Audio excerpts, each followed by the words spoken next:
ఈ అంటే ఏదైతే తన రద్దు అవుతుందో అన్నది ఆ ఉద్దేశంతో తను రాకపోవడం అనేది కూడా కాస్త గందరగోళం కలిగిస్తూ ఉంది. నిజంగానే ఇప్పుడు అసలు జగన్మోహన్ రెడ్డి గారు తీసుకున్నటువంటి స్టాండ్ని మీరైతే ఒక సీనియర్ అనలిస్ట్గా ఏ విధంగా చూస్తారు? సభ్యత్వ విషయంలో కూడా మన చెప్పండి. మన చర్చలో ముగ్గురు మాట్లాడిన దానిలో అనేక అంశాలు ప్రస్తావనకు వచ్చాయి. ఉమ్, గడిచినటువంటి 2014 నుంచి 2024 వరకు ఉమ్, 2 లోక్సభ టర్మ్స్ లో గుర్తింపు పొందినటువంటి ప్రతిపక్షం లేకుండా నడిచిందనేది ముందు మనం గమనించాలి. అవును. కాంగ్రెస్ పార్టీ గుర్తింపు పొందినటువంటి ప్రతిపక్షం కాదు, ఎందుకంటే 10% సీట్లు దానికి రాలేదు. ఉమ్, మీకు గుర్తింపు కూడా లేదని చెప్పేసి బీజేపీ పెద్దలు ఎద్దేవా చేసినటువంటిది కూడా మనం ఒకసారి అవును. అవును. గుర్తు తెచ్చుకోవాలి. ఉమ్, ఉమ్, మిగిలినటువంటి పార్టీలు కూడా విమర్శించవచ్చు. అవును. అందువల్ల మాకు గుర్తింపు ఇస్తారా లేదా అని రాహుల్ గాంధీనో లేదా ఇతర కాంగ్రెస్ పక్ష నాయకులు అధీర్ రంజన్ చౌదరి కానీ ఇంకోళ్ళు వీళ్ళు కానీ వీళ్ళు పట్టుబట్టి రచ్చ చేసినటువంటి ఉదంతం మనకి ఎక్కడ కనపడలేదు. ఉమ్, గుర్తింపు ఉన్నా లేకపోయినా తమకున్నటువంటి బలంతో మిగిలినటువంటి బీజేపీని వ్యతిరేకించేటువంటి పార్టీలతో కలిసి ఉమ్, గడిచినటువంటి 10 సంవత్సరాల్లో ఏ విధమైనటువంటి అసెంబ్లీలో, పార్లమెంట్ లో, లోక్సభలో లేదా రాజ్యసభలో ఏ విధమైనటువంటి రచ్చ చేశారో లేదా ప్రజా సమస్యలను ముందుకు తీసుకొచ్చారో మనం చూసాం. ఉమ్, మరి అటువంటి దానికి లేనటువంటిది మరి జగన్మోహన్ రెడ్డి గారు ఈ విధమైనటువంటి రచ్చ ఎందుకు చేస్తున్నారు అనేటువంటిది పెద్ద ప్రశ్న. ఉమ్, అందులో ఇగో ఉందా లేకపోతే ఇంకోటి ఉందా అనేటువంటిది, ఇప్పుడు ఇగో ఉందా లేదా అనేటువంటిది మనం ఏమి స్కాన్ చేసి చెప్పలేము కదా. అవును. అవును. కానీ నేను చెప్పదలుచుకున్న ఏంటంటే వ్యూహాత్మకంగా జగన్మోహన్ రెడ్డి గారు చేసినటువంటి ఒక తప్పిదము అది. ఉమ్, ఒక ఎమ్మెల్యేగా కావచ్చు లేదా 42% ఓట్లు తెచ్చుకున్నటువంటి ఒక ప్రతిపక్ష పార్టీగా ఉమ్, తన బాధ్యతనే కాదు మిగిలినటువంటి సభ్యులను కూడా అసెంబ్లీకి రానివ్వకుండా చూడటం అనేటువంటిది ఉమ్, ఏ విధంగా సమర్థనీయం అనేటువంటి ప్రశ్న. అవును. ఓకే, ఉమ్, తనకి ప్రతిపక్ష హోదా ఇవ్వలేదు, అది కోర్టుల్లో ఉంది, అందుకని తను హాజరు కాకపోవచ్చు. కానీ మిగిలినటువంటి సభ్యులు రావడానికి ఉమ్, లేదా వైసీపీ సభ్యులు ప్రభుత్వాన్ని ప్రశ్నించడానికి, ప్రశ్నలు వేయడానికి ఎవరు అడ్డుపడ్డారు అనేటువంటి ప్రశ్న. అవును. ఆ పని ఎందుకు చేయడం లేదు? ఉమ్, ఏమిటి అంటే మేము శాసన మండలిలో చేస్తున్నాం కదా అని చెప్పేసి అంటారు. శాసన మండలిలో చేయట్లేదని ఎవరున్నారు? అసెంబ్లీలో ఎందుకు చేయట్లేదు అనేటువంటి ప్రశ్న అయితే శాసన మండలిలో చేస్తున్నాం అనేటువంటి సమాధానం కాదు. ఉమ్, మేము వస్తే మాకు తగినటువంటి సమయం ఇవ్వరు, ఇవ్వకపోతే సభలో నిలదీయండి, ఉమ్, లేదా మీరు ప్రశ్నలు సరే మీరు వేసినటువంటి ప్రశ్నలకు సమాధానం ఇవ్వకపోతే దాని మీద నిలదీయండి గవర్నమెంట్ ని. ఉమ్, అందువల్ల మీరు సభకు హాజరయ్యి మీ హక్కుని లేదా మీ అవకాశాన్ని వినియోగించుకోవాలి అనేటువంటిది నేను ఈ సందర్భంగా చెప్పదలుచుకున్నాను. సార్. అయితే ఇవాళ వచ్చినటువంటి దాని మీద 60 రోజులు ఇంతవరకు భారతదేశ చరిత్రలో 60 రోజుల నిబంధన ఎవరికి వర్తింపు చేయలేదు. ఉమ్, కర్ణాటకలో అంబరీష్, ఉమ్, సుమలత సినిమా హీరోయిన్ అవును. సుమలత అవును. పక్కన ఆమె మంత్రిగా ఉండేప్పుడు అంబరీష్ కాంగ్రెస్ సభ్యుడిగా ఉమ్, ఆయన అనారోగ్య కారణాలుగా దీర్ఘకాలం అసెంబ్లీకి రాలేదు. ఉమ్, రానప్పుడు ప్రతిపక్షంలో ఉన్నటువంటి బీజేపీ వాళ్ళు ఆ 60 రోజుల నిబంధనని పైకి తీసుకొచ్చి ఆయన మీద సభ్యత్వానికి అనర్హత వేటు వేయాలని దరఖాస్తు చేశారు స్పీకర్ కి. ఉమ్, కానీ స్పీకర్ దాని మీద ఎలాంటి నిర్ణయం తీసుకోలేదు. ఆ తర్వాత ఆయన అనారోగ్యంతో ఆ తర్వాత ఆయన చనిపోయారు. అది అవును. వేరే అవును. అంశం. అవును. అవును. అంతకు మించి 60 రోజుల నిబంధన ఇంతవరకు చేయలేదు. రెండోది 60 రోజుల నిబంధన అనేటువంటిది అసెంబ్లీ ప్రారంభమైనప్పటి నుంచి వరుసన రోజుని కాదు, అసెంబ్లీ పని దినాలు 60.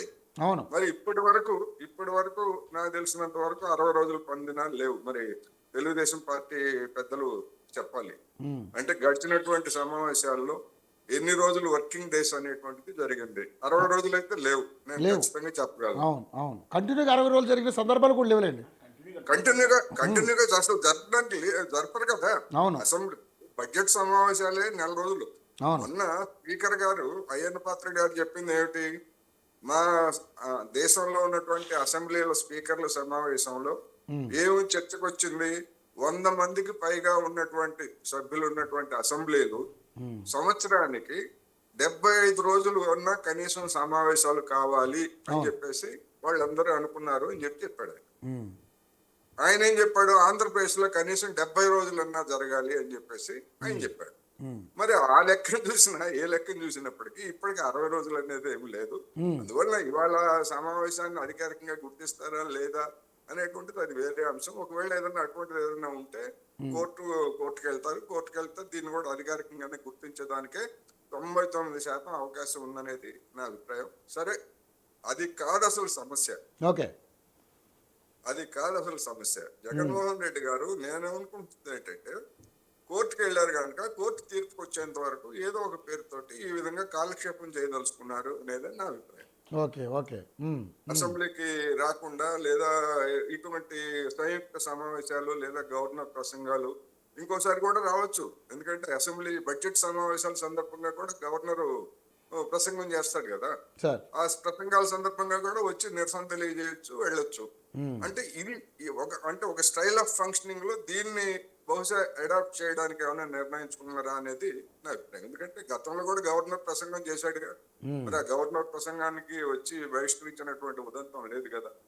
అందువల్ల ఏం జరుగుతుంది ఏమిటని చూసినప్పుడు డెఫినెట్ గా ఇది ఒక చర్చనీయాంశంగా చేయదలుచుకున్నారు వైసీపీ నాయకులు.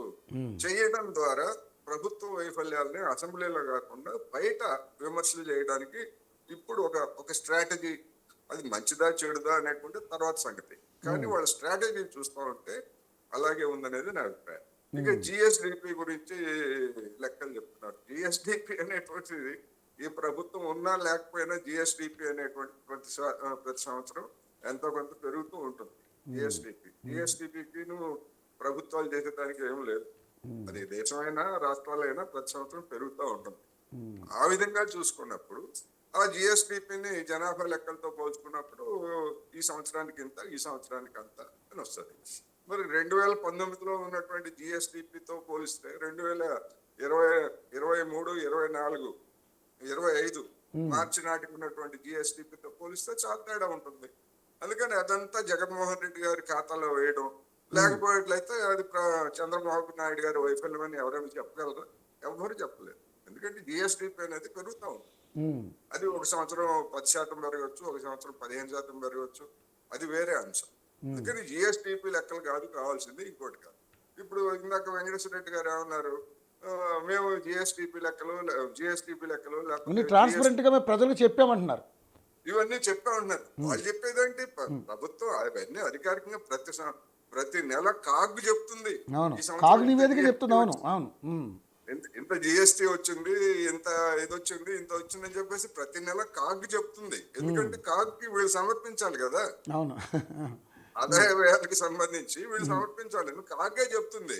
అది రెండోది బడ్జెట్ లో చెప్తారు, కేంద్ర ప్రభుత్వం వివిధ సందర్భాల్లో చెప్తుంది. అది అందుకని అది సమస్య కాదు, అది వీళ్ళు కూడా చెప్తారు. తెలుగుదేశం వాళ్ళైనా జనసేన వాళ్ళైనా వీళ్ళైనా చెప్పాల్సిందే, అది ఎక్కడైనా చెప్పాల్సింది, తప్పదు. ఎట్లాగో చెప్పాల్సింది. అదే దాచుకోవడానికి ఏముంటది, దాచుకునేది ఏం కాదు, లేదా రహస్యం అసలే కాదు. అందుకని అది వీళ్ళు చెప్పలేదు మేము చెప్పాము అనేటువంటిది కూడా తర్కానికి నిలిచేటువంటి అంశం అయితే కాదు. అందుకని ఇప్పుడు మన పవన్ కళ్యాణ్ గారు ఆయన కొన్ని కామెంట్స్ చేసినట్టుగా నేను మీడియాలో చూసాను. ఏమిటంటే దామాషా ప్రకారం కనుక మీకు సీట్లు రావాలంటే మీరు జర్మనీ వెళ్ళాలని చెప్పేసి ఆయన అన్నట్టుగా చెప్తున్నాడు.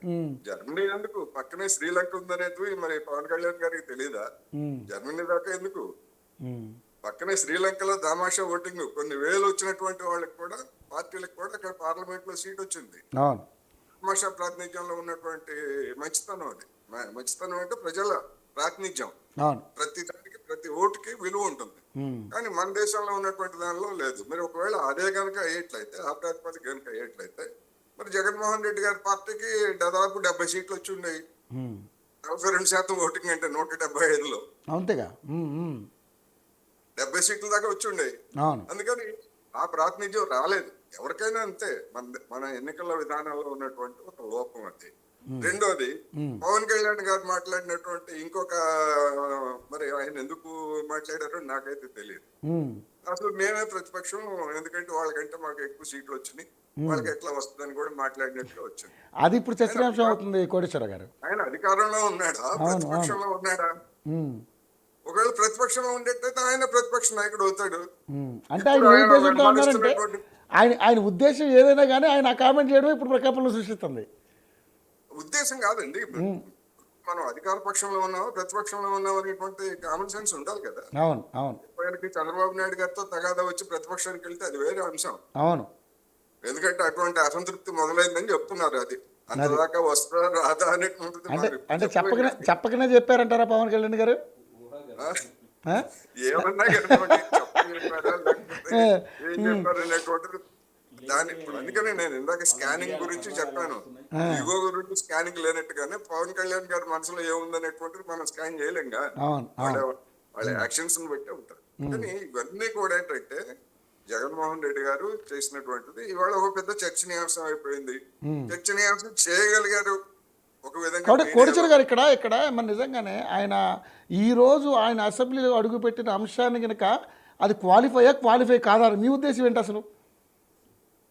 అసెంబ్లీ అఫీషియల్ గా స్పీకర్ గవర్నర్ అడ్రస్ చేసింది, అది అఫీషియల్ సమావేశం కాకుండా గవర్నర్ పని పాట లేకుండా వస్తాడా? మరి మళ్ళీ తర్వాత ట్రోల్ అవుతుంది ఇప్పుడు అంతా. ఆయన అసలు గవర్నర్ గారు గుర్తించలేదు, ఇది డిస్క్వాలిఫై అంటున్నారు. ఇప్పుడు డిస్క్వాలిఫై చేయమనండి. ఒకవేళ అదే కనుక అయ్యేట్లయితే డిస్క్వాలిఫై చేయమనండి. ఇప్పుడు నేను గత కొద్ది రోజులుగా నేను చెప్తుంది ఏంటంటే జగన్మోహన్ రెడ్డి గారికి కూటమి ప్రభుత్వం అనేక అవకాశాలు కల్పిస్తా ఉంది, ఆయనకు ఆయుధాలు అందిస్తా ఉంది. అది వాళ్ళకి అర్థం కావట్లేదు. ఎందుకంటే ఒకవేళ ఈ కారణంతో డిస్క్వాలిఫై కనుక చేసేట్లయితే అది కూటమి ప్రభుత్వానికి తలవంపులు అవుతుంది. గవర్నర్ ప్రసంగం అనేటువంటిది అఫీషియల్ గా జరగకుండా అన్అఫీషియల్ ప్రోగ్రామ్, అది అన్అఫీషియల్ ప్రోగ్రామ్ లో గవర్నర్ ప్రసంగం ఎట్లా చేస్తాడు? గవర్నర్ ప్రసంగం అనేటువంటిది కేబినెట్ రూపొందించి ఎవరు అధికారంలో ఉంటే వాళ్ళు, ఒక పార్టీనా 3 పార్టీలా ఎన్ని పార్టీలు అని కాదు, ప్రభుత్వం అధికారంలో ఉన్నటువంటి ప్రభుత్వము కేబినెట్ రూపొందించి దానికి కేబినెట్ ఆమోదం తెలిపి గవర్నర్ చేత చదివించేటువంటి విధాన ప్రకటన తప్ప గవర్నర్లు సొంతంగా తమ అభిప్రాయాలు చెప్పడానికి ఉపన్యాసాలు చేయడానికి మన రాజ్యాంగం అంగీకరించదు. గతంలో చూసాంగా మనం కేరళలో ఆరిఫ్ మహమ్మద్ ఖాన్ ముఖ్యమైన ప్రభుత్వం ఇచ్చినటువంటి ప్రసంగాన్ని పక్కన పెట్టేసి ఆయన సొంతంగా మాట్లాడితే పెద్ద అలరైంది. అదే విధంగా తమిళనాడులో ఆయన రవి అనేటువంటి బీజేపీ గవర్నర్ అంటే బీజేపీ ప్రతినిధిగా ఉన్నాడు కనుక బీజేపీ గవర్నర్ అంతే కూడా స్టాలిన్ ప్రభుత్వం డిఎంకే ప్రభుత్వం ఇచ్చినటువంటి దాన్ని పక్కన పెట్టేసి ఆయన సొంతం నేను అది చదవని అంటాడు, నేను ఇంకోటి చదువుతాను అంటాడు. ఎవరిచ్చారండి గవర్నర్లకి అటువంటి అధికారం? మన రాజ్యాంగం ఇవ్వలేదు. అందుకని ఇవాళ చదివినటువంటిది అది అఫీషియల్ సమావేశమే. దానికి అధ్యక్షత వహించింది ఎవరు? మరి ఎవరు పిలిచారు? నోటిఫికేషన్ ఎట్లా ఇచ్చారు? వితౌట్ నోటిఫికేషన్ ఒక సోషల్ మీడియాలో పోస్ట్ ద్వారా జరిగింది కాదు కదా. కానీ అది అఫీషియలే. ఒకవేళ ఈ కారణంతో, ఈ సాంకేతికమైనటువంటి కారణాలతోటి వైసీపీ లేదా జగన్మోహన్ రెడ్డి గారి సభ్యత్వాలను కనుక రద్దు చేసేట్లయితే అది భస్మాసుర హస్తంగా మారేటువంటి అవకాశం ఉంటది కూటమికి. ఎందుకంటే ఇటువంటి సాంకేతిక పరమైనటువంటి అంశాలతోటి ఏ రాజకీయ పక్షం గాని అది ఆ విధంగా చేయగలదు. చేస్తే మాత్రం అది రాజకీయంగా తప్పిదం అవుతుంది అనేది నేను చెప్పదలుచుకున్నాను. ఇంకా అనేక అంశాలు కూడా ఉన్నాయి కనుక మిగిలినటువంటి సభ్యులు కూడా నేను మళ్ళీ మీ దగ్గరికి వస్తాను సార్. వెంకటరెడ్డి గారు, ఇక్కడ సరే ఎలాగ మన అసెంబ్లీలో మనం మాట్లాడగలేదు, మండలిలో మనకి సంఖ్యాబలం ఎక్కువ ఉంది కాబట్టి అక్కడ మనం గళాన్ని వినిపిద్దామని చెప్పేసి జగన్మోహన్ రెడ్డి గారు నిజంగా మాట్లాడారు. అది అంటే నేను అనేది ఇక్కడ మాట్లాడలేను, అక్కడ కూడా ఏం మాట్లాడగలుగుతారండి నేను అనేది. ఇప్పుడు సరే మాట్లాడటం అనేది ప్రజల పక్షాన మీరు ఉన్నారు, ప్రజలు దాదాపుగా మీరే చెప్తున్నారు 42% ఓట్ షేర్ మాకుంది. సో సీట్లు అంటే రాలేదు కానీ ఓట్ షేర్ అయితే మాకు బాగా ఉంది అని చెప్పి మీరే చెప్తున్నారు. కానీ ప్రజల సమస్యల మీద మాట్లాడే అవకాశం ఉండి కూడా మీరు ఎందుకు మాట్లాడలేదు?